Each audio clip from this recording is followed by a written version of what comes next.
Hello and welcome to History Behind the Page, the live Instagram series where you get to know more about the people behind your favorite history pages. I always stumble over that. I'm excited for tonight's guest. We have Preston from the podcast and YouTube channel War Stories. He does so many great things on his podcast, interviewing veterans, authors. He gives us updates on past and current conflicts going on in history. So excited to have him on. This is also a live Q&A, so you are more than welcome to ask questions. What I do ask is that on the bottom right-hand corner of your screen, there's a question mark bubble. Just go ahead and submit your questions there because they are easier to read and we don't want them to get lost in the comments. So let's get Preston on and get this going.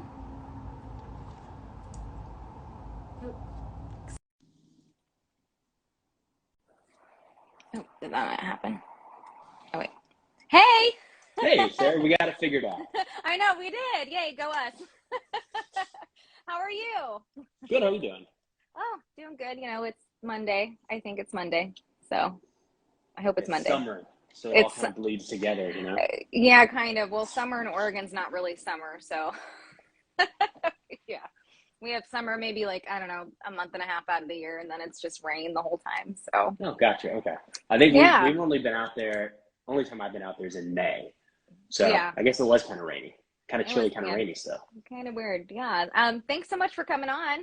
Thanks for having me. Yeah, looking forward to this. Yeah, definitely. Yeah, excited to get to know more about war stories, about your passion for history, and for everybody else too. So why don't we get started and just how did you get into history? How did it start for you? My grandfather's been a big history guy, military history specifically. He's a big Civil War guy. And G just talked about that a lot. He was in the Army during the Korean War. He was here stateside.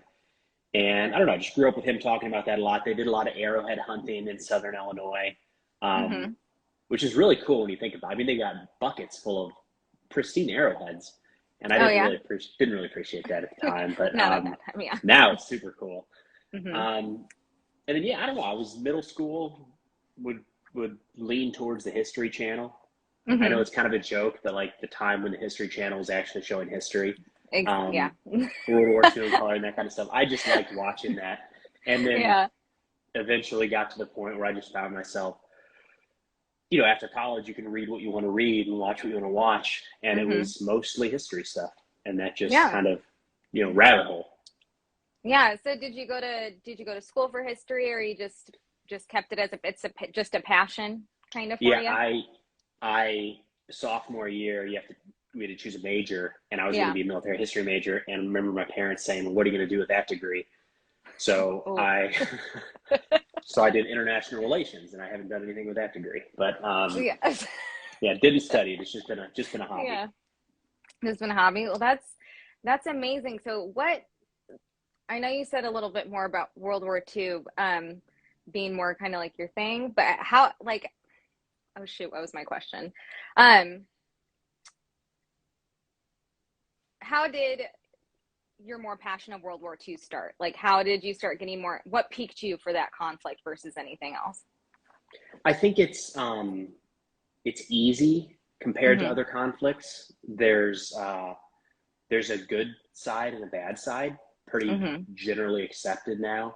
The battle lines were pretty clear moving across Europe or even the Pacific, as even when that gets more challenging to understand, it's pretty much just moving across until they get to Japan. The airplanes looked close enough to what we have today. It's not the World War I airplanes that kind of aren't. I don't know. It was like modern, and easy's not a great way to describe World War II, but it was easy to understand, I guess.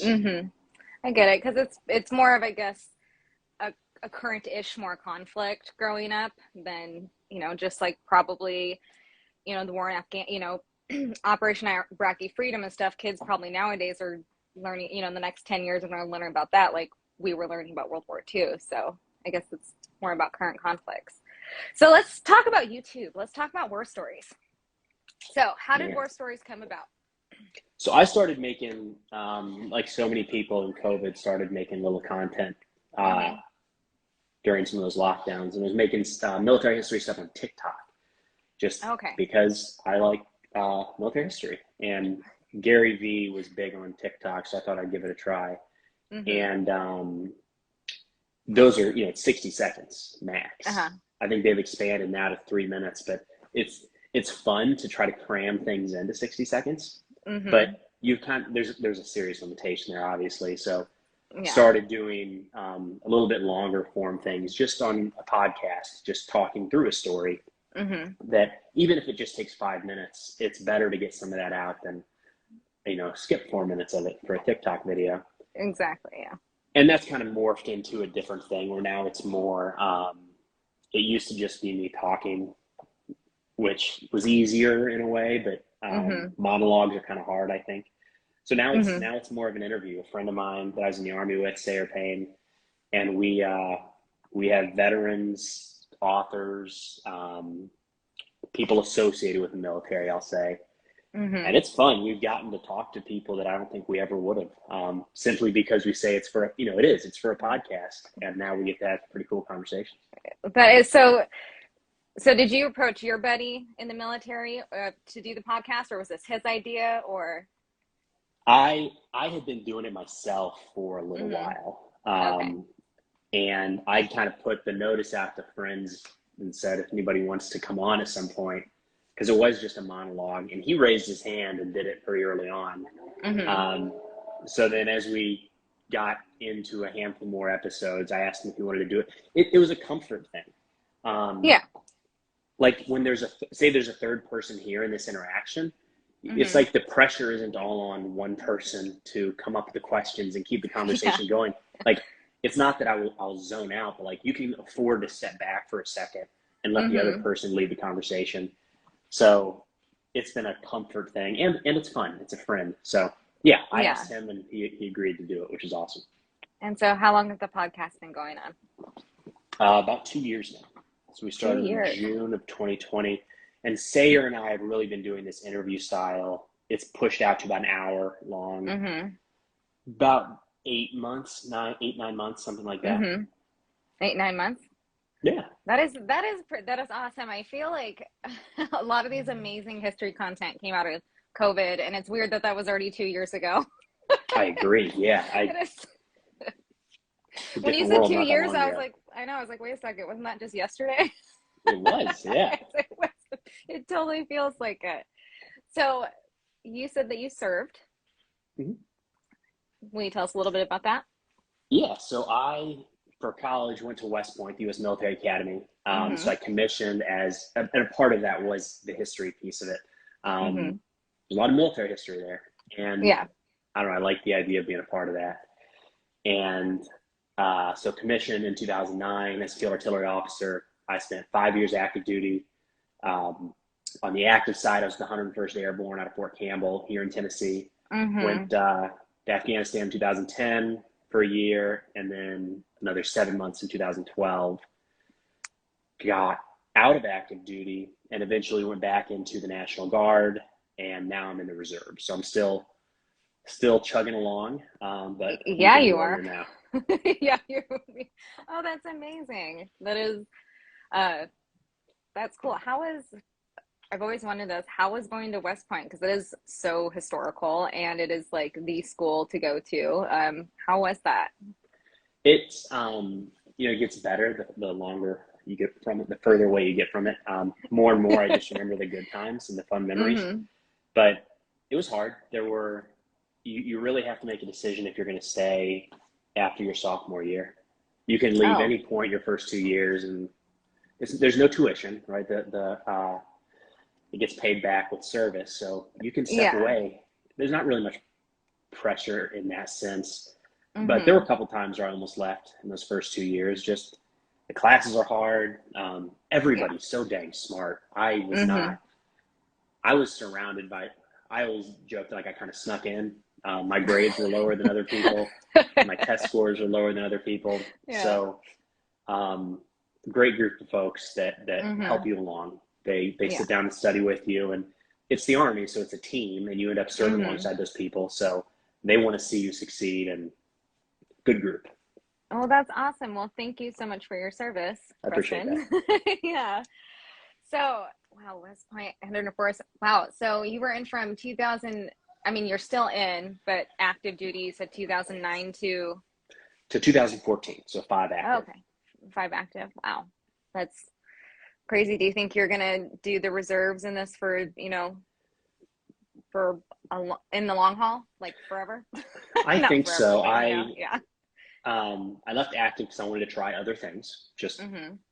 the grass is always greener. Of West course. Point 4 years, you're kind of locked down, Mm-hmm. and then the Army for 5, so 9 years. That's all I'd really known, and yeah, just wanted to try something else that you can't do that on active duty. It's very challenging to people find ways, but Yeah. it's very challenging to try to start a business or try a new industry or something because you're working 60, 70, 80 hours a week. It's just not going to happen.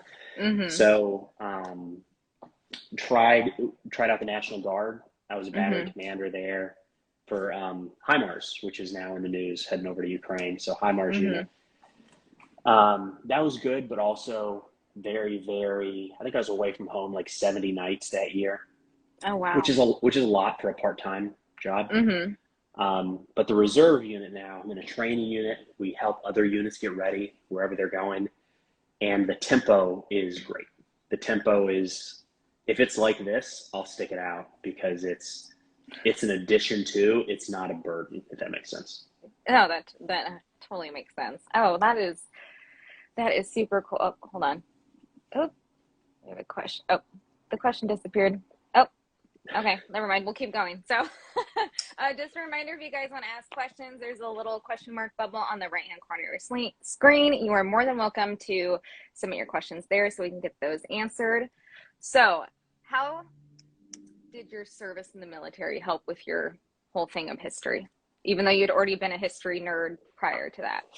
How does it help with Yeah. war stories? How does it help with, like when I see you talk on your reels about the conflict in Ukraine or just anything in general, I'm just like, how does he do this? And how does he know this, like all this stuff? It's given me a confidence to talk about things that Mm-hmm. I don't like it. I don't. Anybody can talk about these subjects, regardless of background. Yeah. There's nobody has to be in the military to know about World Mm-hmm. War II, right? There's Yeah. no connection there. But it's given me the confidence to be able to make content about some of those things as if that box matters, if that makes sense. Mm-hmm. It doesn't, but up here it did to me a little bit, maybe. Mm-hmm. So that little confidence boost to get into some of these subjects, I don't know Mm-hmm. that I would have if I hadn't served, and that's a personal, probably an insecurity that I probably would not have been able to get past. Mm-hmm. On the other hand, I really like just the personal side of things. We look at Mm-hmm. maps and see these big blue lines, red and blue lines, and I'm guilty of that too, looking at big picture moves. And I think spending time around soldiers, we haven't changed that much in hundreds of years, right? We're Yeah. still 18 to 30-year-old Mm-hmm. boys for the most Yeah. part throughout history. They're kids. Mm-hmm. And they were doing the same stupid stuff in World War One that they're doing in Afghanistan, right? They're Yeah. away from home for the first time. I, And I don't know. I'd like to think that helps a little bit with understanding kind of the human side, but a lot mm-hmm. has changed as well, of course. Yeah. Well, I think learning about the tactics and everything that actually went into a battle or anything is actually super important for somebody to truly understand certain conflicts. So I love that you bring that to, because of that stuff I don't understand really. I never served. I'm just a history nerd who likes to read a lot. So like I don't know these things, and when you think about it, you're like, wow, that's what they went through, and that's how you get to these strategies and what's going on and understanding why the conflict went the way it went. So definitely appreciate that. So all right, let's talk about the podcast a little bit more. So Yeah. 2 years. I don't want to put you on the spot with this, but who has been the one guest that's kind of been like blew your mind a little bit? We've had two Mm-hmm. that are in the category of I didn't think I'd ever be able to talk to, and then we do. Um, we talked with a retired Major General named John Ron, Mm-hmm. who was a Ranger Company commander on Omaha Beach. Oh, wow. So, like, I didn't even know there were Rangers alive that came ashore. So he was with the 5th Ranger Battalion, Mm-hmm. headquarters company commander on D-Day, and West Point class of 43 or 42 maybe. Anyways, yeah, that was awesome. And we talked to him for like 4 hours because he just has a life of stories to tell. Mm-hmm. Um, that was really cool. And then Sebastian Younger came on a few months ago. We just Mm-hmm. asked, and when he put together with Strepo and Cornwall, I was sending that to friends and family to say, like, this is kind of, this is about as good as an explanation you can get for life in Afghanistan. Yeah. Oh, that is so cool. And I know I messaged you this before, but I heard your Doug Stanton interview, and I just absolutely love his book In Harm's Way. I talk about Yeah. it so much that people are like, Sarah, stop talking about the USS Indianapolis. I'm like, I'm sorry. It's my one obsession that I have no idea why I'm obsessed with it so much. What is something of yours through any conflict that you just happen to know a lot of knowledge about that you're just so fascinated with? Oh, man. I'll give you one, but I feel like I don't actually know that much about it. It's Mm-hmm. Verdun in World War One. Okay. Um, Mm-hmm. we went to France. Megan and I went to France a couple of years ago Mm-hmm. and did the probably normal American tourist thing where we planned like one day to do something. You Mm-hmm. know, we spent an afternoon at Verdun, and it's huge, it's It's, massive. yeah.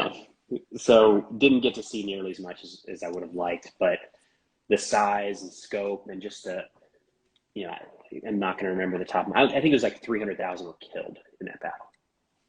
It's something Wow. staggering to where we don't have a comparable event in U.S. military history. Like it's of that scale. The amount of artillery, the ground still is cratered from World War 100 years ago. That's insane. That's one where I'm fascinated with it, but I don't know as much as I wish I did. Mm-hmm. Yeah. That's it's actually good. I never thought of Verdun, but that is a really interesting. And that's amazing that you got to go see it. You and the wife got to go see that. So okay. Sorry. Go ahead. I was going to What were say, you have saying? you ever gone on this trip? Like, as part of my challenge, where I want to go to some of these locations, but I want to know everything about it before I get there so I don't waste my time. Yeah. But Verdun's a great example. Like, Mm-hmm. it's a huge area, years of warfare, Yeah. about 2 years of fighting at Verdun. You're not going to know everything about it. So I don't know. I feel like I'm never ready to go. Mm-hmm. I also sometimes people who love history or are history nerds, buffs, whatever you want to call yourself. We always feel like we need to know every single event and every single little detail in history. I know I find myself doing that when I'm trying to do a post and I'm like, I don't know everything. But then you go someplace, like either whether it's a museum, a monument, or whatever, you want to know everything about it. You Yeah. want to research everything and be like, I want to know why this is important and what happened here and like everything. So that's pretty insane. Alec has a question, Hunt Stash History. Since you had Hampton Sides on your show, what are your favorite books on history? Let's see. I've got a couple that I kind of go to as the default. Mm-hmm. Um, make sure I get them right here. Oh, they're still in the same order. Stephen Ambrose's D-Day. Good book. It's just like when we did that France trip, I reread that one just because it's such a good high level kind of walks you through everything around D-Day. I really like that. Mm-hmm. Um, let's see, Vietnam. We Were Soldiers Once and Young. Mm-hmm. The movie's good. It's Mm-hmm. great. But that book carries through a little bit further. Of course, it's more detailed in the movie, but it also goes on to the Battle of LZ Albany, which was another Mm-hmm. fight. Those guys didn't leave when they, the movie where they get picked up and they take off and they're Yeah. kind of gone. Some took off, some marched to another LZ and got another even bigger fight like 48 hours later or something. Like That's so insane. So that's a good one. And then some kind of odd ones or different ones. I like Blitzed. Mm-hmm. Norman Ohler. It's about drug use in the Third Reich, which is just a wild story. Uh-huh. Yeah, And I then, just saw a documentary on that, and that was insane. That's insane. yeah, it's a history book. It's there should be a term for that. Where like it's tangential to history. It's not really Yeah, telling it. You know what I mean? You have to yeah. understand that part. Mm-hmm. Um, and then the last one out there is called Ordinary Men, and it's Mm-hmm. about a group of it's again it's German World War II, Mm-hmm. and it's a group of German policemen. I think they were in Berlin or Munich, and they got organized into like a military police type company to watch over some of the occupied territories in Poland. And it's this transformation from soccer dads living in the city pre-war to what they were doing to Polish civilians nine Mm-hmm. months later. And these are the people executing children. And it's Yeah. this transformation from ordinary men to some of the worst monsters we've seen in our history. And how Oh, quick that happened is it's a humbling read is the way I put that. that one's called No Ordinary Men. Ordinary men. Oh, Ordinary Men. Oh, okay. Ordinary men, yeah. Sorry. It's kind of a scary one in the sense that it makes you realize that we can say all we want, but like, well, I would never do that. And I would be the one to stand up. But this is Mm-hmm. a story of just your average normal guys that one event after another, next thing you know, they're doing horrible things and just didn't take a lot. It's crazy what war will do to a person. And, you hear that on both sides, that people on, the Allied and the Axis and whatever side you're on, they do things that they never thought they would have to do. But transferring into what they did, that's not even comparing apples and oranges. Like, that's Yeah, it's insane. hard to Yeah, imagine. Yeah. it is. So those are great book suggestions. What are you currently reading? Or if you're like I me, reading six at the same time. I've got an audiobook going. Let me see. I got into Audible recently because it's Mm-hmm. lawn mowing season here, and I hate mowing the lawn. But at Ah, least I can hammer out a good book or two. distraction. Yeah. Exactly. Um, More recent ones. So I've got The Day After. Mm-hmm. It's kind of a current events book almost. It's how America wins the wars, but wins the battles, but loses the wars, or something like that. Oh, And it's like, interesting. how do we keep winning? Mm-hmm. We have all these victories in Iraq and Afghanistan, and Syria and Libya, but then you step back and we're kind of losing the big Yeah. picture. Mm-hmm. So we have a question. Let's see.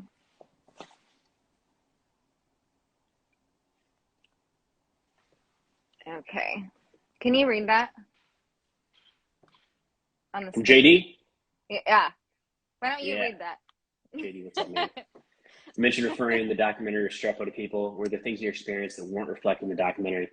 Um, the biggest, it's been a little while since I've seen it. It's worth watching for anybody who hasn't seen it, Restrepo, just because they do a great job of showing the individual soldier's mindset and kind of what Mm-hmm. again, 18, 19, 20-year-olds are dealing with. That was all great. The biggest disconnect, I guess what I'll say, the biggest disconnect was the terrain. We fought in the South, and it's flat.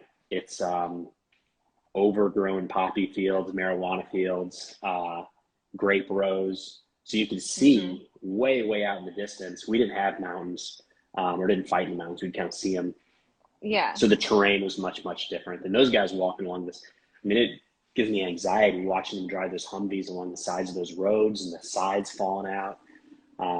So we didn't have to deal with any of that, but it's hard to nitpick, JD, just because there's not a lot of comparisons. They did a really, really good job in so many ways. Yeah.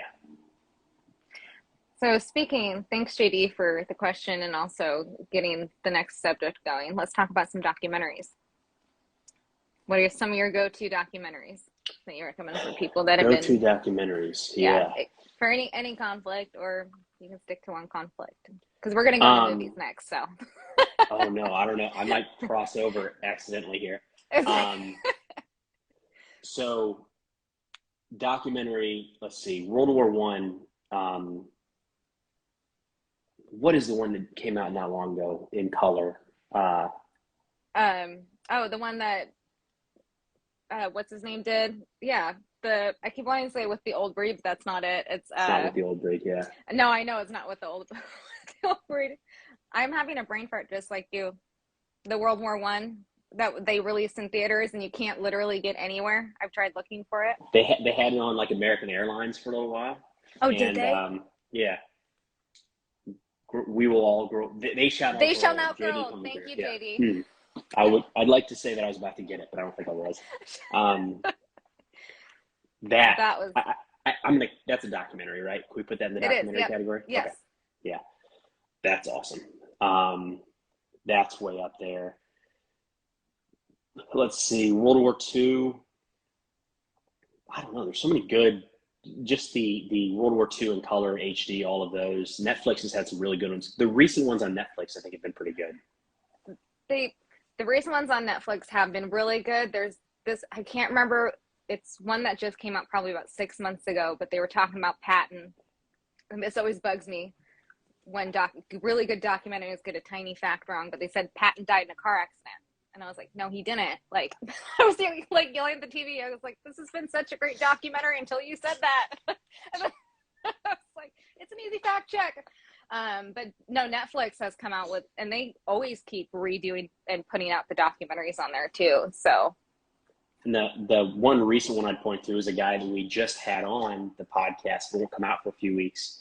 Was called what was it? I just did a TikTok about this too. No Greater Love. No Greater Love. mm-hmm. Justin Roberts. He deployed to Afghanistan in 2010-11 as a chaplain, and Oh. chaplains can't carry firearms, so he asked the commander, Mm-hmm. "Can I carry a camera instead and just document it and go on a patrol with every unit and just record?" And it's awesome. It does a really good job of showing the guys got comfortable with him because he was one of them. He wasn't an outsider coming in with a camera. That was really good.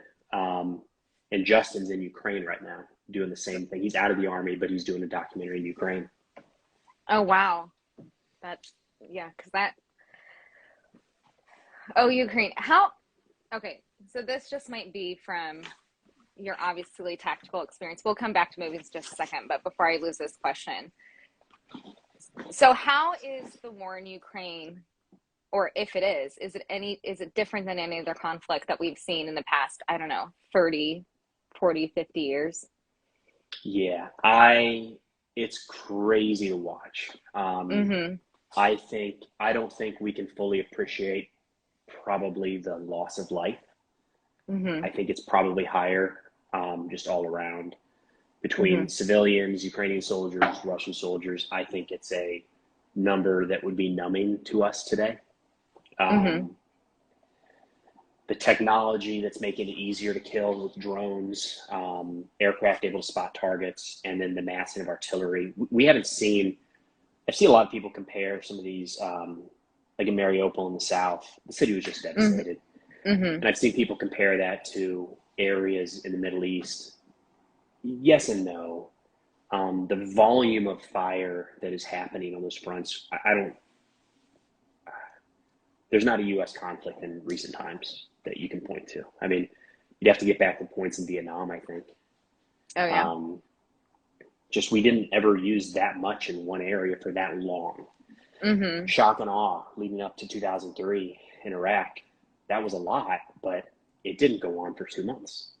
We weren't Mm-hmm. hitting Baghdad with nonstop artillery every block for months and months and months. That's not to say one's better than the other, just that it's a scale that's hard to get my head around, to be honest.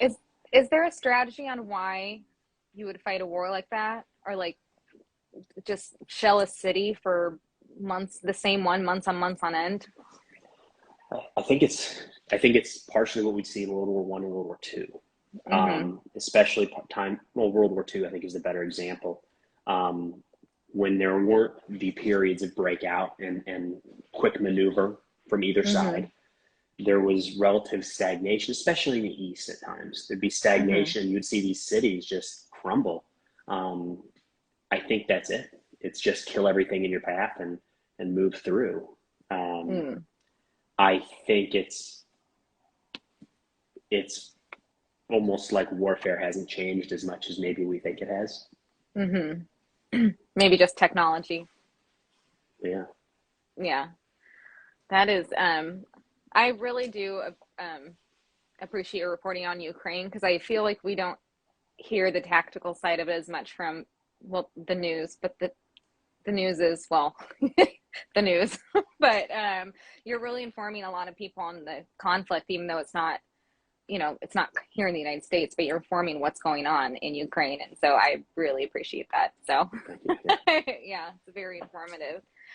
Let's switch back to a happier note. And let's go back to movies.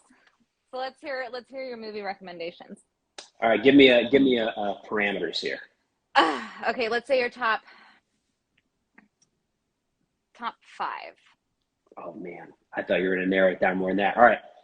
I'll If you Band of can't think, Brothers in the Pacific. I can name five. The problem is, okay. yeah. Band of Brothers in the Pacific Mm-hmm. are easy ones for me. Those are ones that when I think of this question, I always think of ones that were if it was on right now, would I watch it? So my Yeah. list kind of changes over time. Mm-hmm. 1917 is on that list for me right now, just because I haven't seen it enough. Mm-hmm. Like We Were Soldiers, I've probably seen too many times now, so it's a little further down the list. Yeah. Saving Private Ryan might still be on there. And then it was on Netflix. Was it just called Munich? Munich. I'm not 100% sure. There was one that came out recently within the last year. Oh, Munich. Yeah. Yes. Is that it? That's what it's called. It came out in the last Okay. year. Yes. Mm-hmm. Where it's all about trying to stop the war. It's like, yes. It's not, it's like 99% accurate, right? It's designed to be a historic, okay, yeah. Munich. That was cool. Munich. Just something, it's just something we don't usually see. Like that part of history where like everybody, it's this weird mix of there's definitely going to be war and there's no way there's going to be war. When we know what happened was pretty interesting. Yeah. Those are some good, and I feel like I just binged The Pacific like last week because it was on my HBO thing, and I was like, oh, okay. Clicked it on. I feel like that's everybody's go-to, but I get a lot of people who get flustered when I ask this question. If you had to choose between the Band of Brothers and The Pacific, which would you choose? Right now, it'd be, so I waver. Right now, it would be The Pacific. The Pacific, yeah. Which as a 101st guy is a little sacrilegious, but I'm surprised that, yeah. Oh, I've seen Band of Brothers so many times, yeah. and it's great. And it's one of those you can keep watching and pick up on new things. But I haven't seen The Pacific enough to where when I do watch it, I'm still picking out new things. And I'm becoming more interested in the Pacific theater of World War II, just because it seems like every one of those islands was a different, almost like an entirely different fight. They had their own unique circumstances that wasn't exactly the case in Europe. So I feel like I have to learn so much more about the Pacific. To where I really like that. So learning, sorry, excuse me. Just got a bumble in my throat. So if you could meet one person in history, dead or alive, no, dead, who's not with us anymore, who would it be?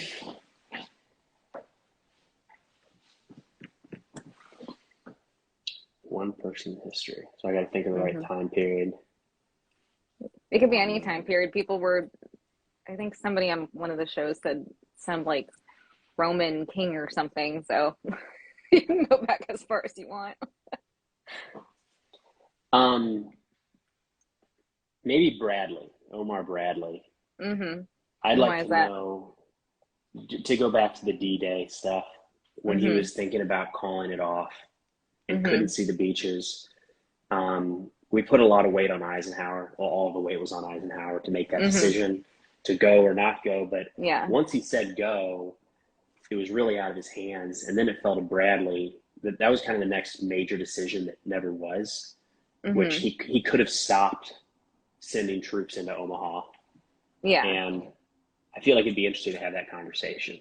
Like Mm-hmm. none of us, I feel comfortable saying none of us will have that weight on our shoulders or have ever had Yeah. that weight on our shoulders that he did. Um, Mm-hmm. that'd be interesting. I'd like to have that I'm conversation. Yeah. Oh, that's awesome. So let's get a little bit back to war stories a little bit. Sorry, and I bounced back a little bit. All good, yeah. How do you come up with your content? How do you do the planning process? Is it stuff that you go on a rabbit hole and research and then want to talk about, or is it something that you plan out in advance, or what? How does it come about? How do your reels come about? How do ideas for podcast episodes come about? They're somewhat different now. The Mm-hmm. podcasts, we either ask for introductions or people make introductions, and it's just people we want to talk to. So we're not necessarily looking for topics as much as people. Mm-hmm. And we really try to, we've had a couple big names on there within a certain subset of folks, right? Mm-hmm. But for the most part, it's not anybody folks have heard of. We've got a gentleman coming on, it'll come out this Friday, named Tony Wood. Mm-hmm. I'm sure nobody's heard his name. Tony was the Marine officer on the ground in Saigon that coordinated the evacuation in the Vietnam War. So he was the one Mm-hmm. planning the bus routes and up armoring the vehicles. And so he's got some crazy stories. Yeah. But it was just a recommendation. Hey, you guys should talk to Tony. So Mm-hmm. we had more people on the podcast. Mm-hmm. For the content, the videos, I guess I'd say just keeping an eye open. Mm-hmm. I'll try to, really lucky that people watch and comment because it feeds a lot of ideas and you can see what people are thinking. Mm-hmm. Sometimes there will be a common misconception maybe, or you'll see things that people are arguing about. Like, okay, that's something worth addressing. Not to prove somebody wrong, but there's at least enough speculation that people would be interested in maybe a little more information. But it's interesting with the war in Ukraine because there's so much unsubstantiated information coming out that it takes just a little more like, that could be really cool, but gonna have to wait on that one. Yeah, exactly. Yeah. Snappy Pot has a question. What's one military conflict that you wish got more publicity? Vietnam. Vietnam. We were at Fort Campbell. More publicity in a good way. More knowledge about. Yeah. We were up at Fort Campbell last year for something called Week of the Eagles, which is just a big reunion, and we got to have dinner with some Vietnam guys, and they're just good people. I'm grouping such a large, but man, they really got the short end of the stick. These are guys and girls that didn't share their experiences when they came home. They were not the greatest generation. They were not welcomed home, no matter what they did. It doesn't matter if they were a medic saving South Vietnamese children. They did not come home, even if they weren't spit on when they came home. We've talked to so many veterans at this point that they weren't putting that they were in the military on their resume because they thought it would prevent them from getting a job. They didn't tell people they were in the military. They had to hide that part of their life. And that does something to you, to experience something traumatic, even if they make it through Vietnam and they don't get hurt and none of their friends die. It's a serious event. So to come home and we as a country kind of force them to bury that down deep and not talk about it, that sucks. And I like that some are starting to talk about it more now, but they're in their 70s, 70s or older. And I wish, it seems like we were embarrassed. I'm speculating here, right? I was born in 85, so but it seems like maybe the country was embarrassed and didn't want to talk about it. So there's a lot of information out there around Vietnam, but I don't know. I wish there was more understanding, maybe, is the way I put that. Do you think that will become more in the coming years now that the veterans are getting older, them talking about it more and sharing about their stories more? Do you think that the whole view of Vietnam War will change and progress more and become more spoken about, and documentaries made about them more and books published more about them? I don't think so. I You don't think so? think I don't think we look back at Vietnam as a positive time for. I don't think we look at that as a positive conflict. Mm-hmm. Um, I know it's. I don't really like. A lot of folks like to whittle down to win or lose. Did you win or lose a conflict? And Yeah. it was at the very least messy. The U.S. did not get what they wanted. We Mm-hmm. did not get what we wanted out of it. Came home, the government fell. I think people would rather forget. Um, Mm-hmm. so no, I don't. I mean, I think we could look at Korea as a similar example, right? I thought Mm-hmm. that at some point, right, some point we're going to get more Mm-hmm. movies and books out of the Korean War, and that hasn't happened yet. So That I completely agree with you on that one, and the Chosen and everything. That's yeah. Excuse me. Okay, so Snafu Pot said Vietnam seems too complex to the average American, unfortunately. Would you agree with that compared to something like World War II, or the current conflicts going on? Would Snafu nailed you? it. Yeah, I am. It's Sayer and I were talking about this recently. Vietnam, we fought 12, 15 different wars. People going over Mm-hmm. for 1 year at a time Mm-hmm. and coming back. We did the same thing in Iraq and Afghanistan, but we Mm-hmm. did units. Um, I mean, yeah, Vietnam is so incredibly confusing. The different zones that they operated in, the mission shifts. Mm-hmm. There really wasn't an invasion per se or taking Mm-hmm. of territory. It's my goodness, yeah, it is. It is complex even when you're trying to understand it. Um, Mm-hmm. I'm sure that plays a role. Yeah. Yeah, I completely agree with it. Oh, hold on. All right, let's see. Okay. So let's talk about rabbit holes for a second. Because I know you go on them. I guarantee you love history. I guarantee you do. What is your most recent rabbit hole that you went on? Okay, so it's I don't have an answer to it yet. I'm still in the rabbit hole, but Uh-huh. I'm trying to put something together around.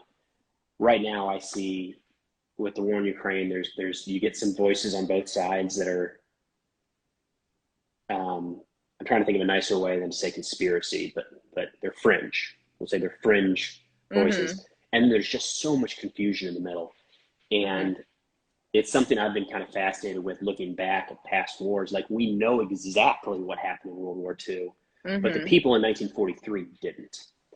Yeah. So one that I'm trying to pull out examples from World War II where the American public was a little wishy-washy um, in something that maybe they shouldn't have been. So one that I'm heading towards right now is the Holocaust, Mm-hmm. just because we know what happened now.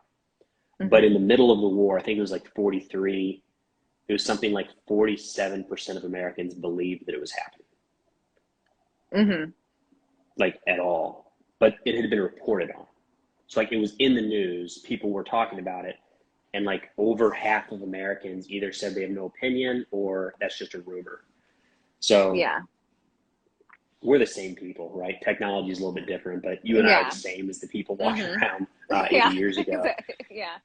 So I'm trying to find more information about that. What well-known things today Mm-hmm. were at least questioned during the war that Yeah. we would kind of I don't not trying to make light of this, but we would laugh at now to say, what do you mean less than half of the people in the United Yeah. States Something believed in the mind Holocaust? blowing. Yeah. Mm-hmm. Yeah, Yeah. it's silly. It's So that's my rabbit hole right now. Yeah, that's my radical. Preston mean all radical. I actually have a question for you based off Snafu Pods. So he asked earlier, what's one military conflict that you wish was got more publicity or more spoken about? What is something in military history that you hear about that people have a lot of misconceptions about, or say a misfact about? Is there something? Um, let's see. I think Iraq and Afghanistan get blended together more than people might Mm-hmm. believe. Mhm.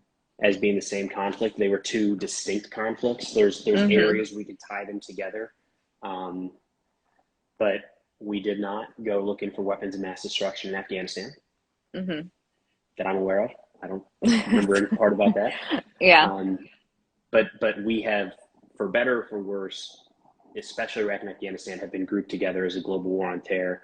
And people, Mhm. I see a lot of interchanging of the two, and Mhm. they're not drastically dissimilar from Vietnam, where they're pretty confusing. Mhm. Um, there's not going to be a 2 hour documentary that walks you through Afghanistan. Mhm. You know, It just, it's yeah. incredibly complex. Every little sector changed hands 16 times in 20 years. Mhm. So, difficult one. Okay. Here's a this is a good one. This is from Freddie Joe. Uh, Freddie Joe Farnsworth, when you watch movies, shows, movies, documentaries, does your military experience make it harder to enjoy them, i.e., critic everything about them? I don't, because I get frustrated when I'm on the other end of that. Uh-huh. There's some that are just too bad. I guess I shouldn't say that as a definitive. There are certain like low budget ones that are just hard to watch, and I don't think Yeah. it's a matter of them getting military things wrong, but it's so far off that it's Mm-hmm. they just you don't it's not a matter of. And I'm sure you see it. Somebody will say that was the wrong type of machine gun on that plane for that era. I Mm-hmm. don't know. Fool me, Yeah. right? I don't know. Yeah. So I'm not doing that at all. But I don't know. There's some what's coming to mind. I don't even have a name of the show. Is when like networks do kind of drama series about the military. Those are usually so bad where it's like you could get anybody who's been in the service and they could have corrected that. It was that far off. Yeah. Those are a little frustrating, but Yeah. I don't think any of these movies. I mean, they all get something wrong. It just Yeah. happens. It's All still worth watching for the most part. yeah, yeah. Because sometimes it's great to watch the movies for historical. Not every single movie is historically accurate because it's a movie. They're not making a documentary, but sometimes there are fun ones to watch for purely just entertainment and everything. And So. I've a kind of a stance I've taken on in the last couple of years is Mhm. um, or maybe a good example, or Enemy at the Gates in Yeah. so Uh-huh. it's Stalingrad, right? A Hmm. really cool movie. It wasn't perfect. They got some things wrong. Yeah. You know what? How many people watched that movie and then went and did some research about the Eastern Front in World War II that had no idea? Yeah. Um, I think it probably got some people interested. I don't think Hmm. anybody, it's not rewriting history. Nobody's Yeah. changing the history books because of that movie, but Hmm. maybe it sparked an interest in some folks who otherwise wouldn't know. So Yeah.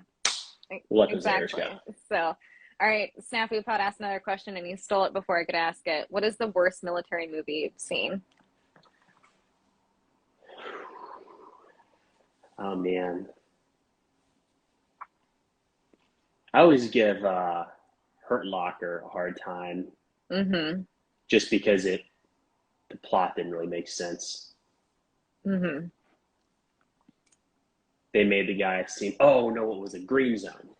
Do you even remember that one? Mm. Mm-hmm. Okay. Yeah. I think it was Matt Damon just flying Matt, all over Iraq. yeah, Matt Damon? Yeah. yeah, it was Matt Damon. I saw it. I've only seen it once, and every time it comes up on my streaming thing to watch again, I'm like, no, no, It sounded good. It got me in the door when it explained it. yeah, I remember, mm-hmm. well, that sounds great. Yeah, mm-hmm. No. It's so funny. Okay, people give, I don't know why. Okay, I do know why, but people give the Thin Red Line really bad reviews. What do you think of that movie? Yeah, I'm starting to stir up the crowd here. interesting. Yeah, no, I hadn't heard that this was a controversial one. Oh, And really? well, I until hear recently, all the I talked to a guy not long ago who was, time. yeah, anyways, I don't want to go down that rabbit hole. Yeah. I'm not a great big fan. It Hmm. feels like it's a little too deep. Mm-hmm. And it loses me at times. Like I'm a Yeah. little lost as to what the soldiers are doing, just hanging out with the natives. Mm-hmm. I Yeah, I think it's not it wouldn't be in my top 15, I guess I'd say. Yeah. Mm-hmm. And I watched it recently, within the last month or two, because I thought, That's oh, that was a really good one. I haven't seen it in a while, and that's funny. I watched it too, probably about 2 months ago, because there was a big little controversy going on that it was the worst in my stories. That it was the worst movie. It was the best movie. It's the worst movie. I was like, okay, well now I just gotta. oh man, Now my I interest don't is think I'll go peaked. with worst. Yeah, I don't think the worst, but I think I ended up using it as a background movie. I don't think I was fully paying attention the whole time. So yeah, snafu it's pots, got I a guess. it's got a ton of big names in it, though, doesn't it? I Oh, remember it's watching it and yeah, being like, holy cow! yeah, great cast. Great actors, but yeah, I just like to ask people their opinion on the thin red lines. I like it. Yeah. So, oh wow, this hour has gone by super fast. So let's start wrapping things up. So what are we going to be seeing next coming up with you?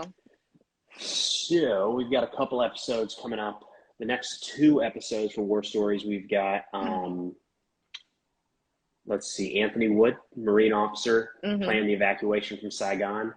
And then the next one was a gentleman named Jim Horacek, who was a Mm-hmm. CIA analyst during the Global War on Terror and Mm-hmm. wrote some of the paragraphs for Colin Powell's speech at the UN.